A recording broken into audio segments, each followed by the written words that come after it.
Fala pessoal, sejam bem-vindos a mais uma aula do canal Patologia Fácil. Para quem não me conhece, meu nome é Felipe e na aula de hoje a gente vai estar falando sobre causas de lesão celular. Bem, a primeira causa que eu vou estar falando para vocês de lesão celular é a privação de oxigênio.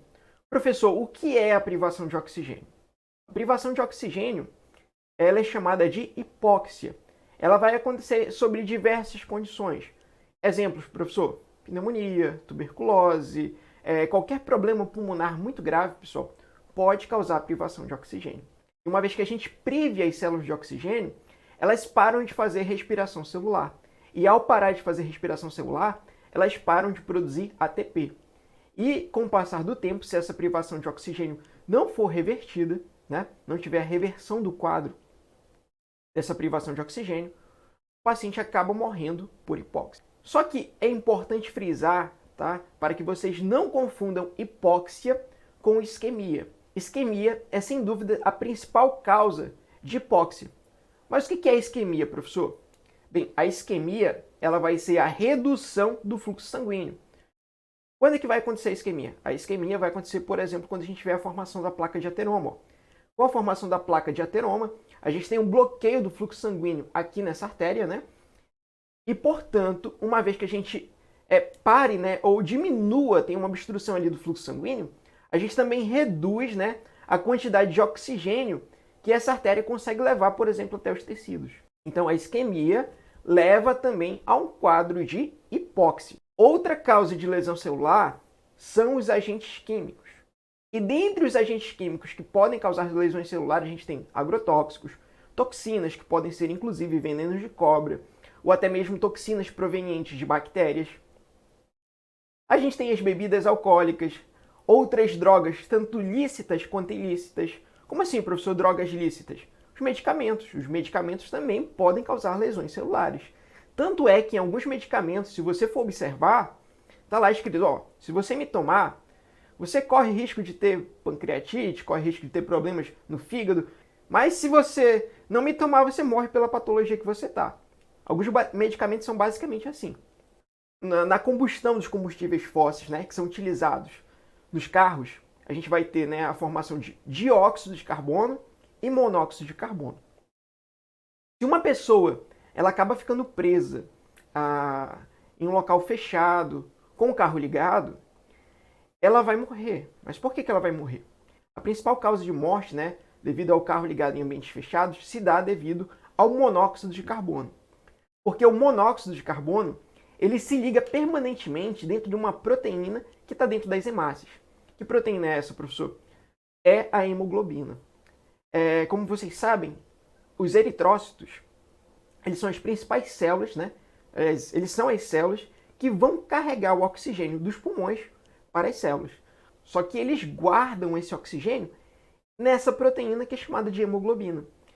Só que aqui, se o camarada ficar preso no carro, né, com ele ligado, dentro de uma garagem fechada, o que acontece? O monóxido de carbono se liga permanentemente na hemoglobina e inativa essa hemoglobina.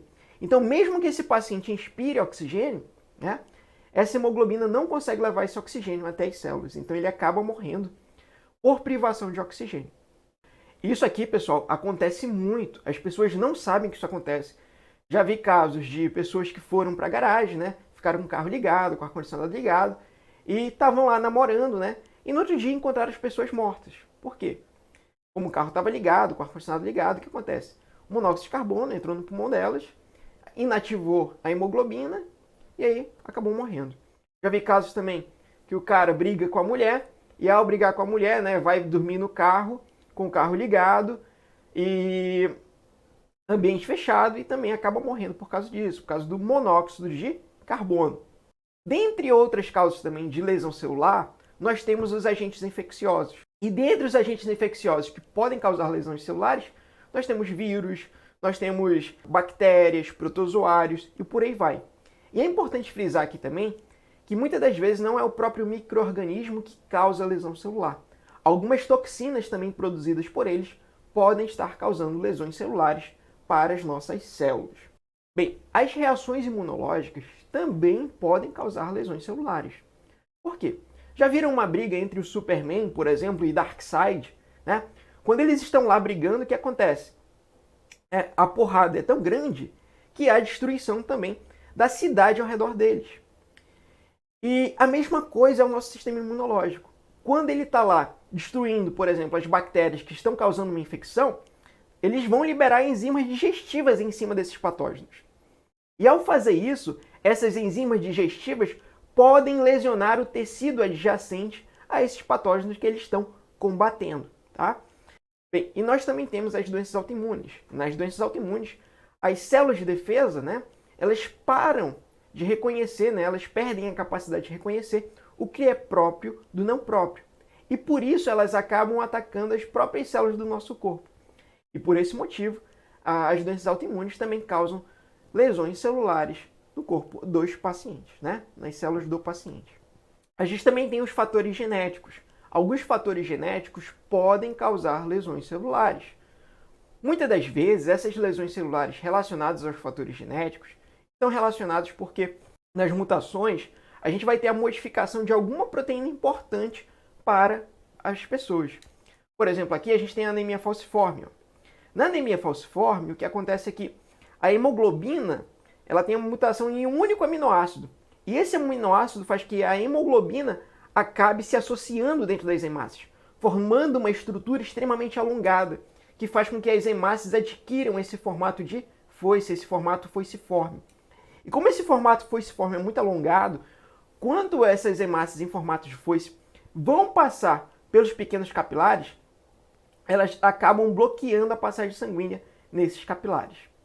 É importante falar também que essa condição, né, das hemácias ficarem no formato foiciforme vai ser quando essa hemoglobina dentro das hemácias estiver na forma de desoxihemoglobina. Como assim, professor, desoxihemoglobina?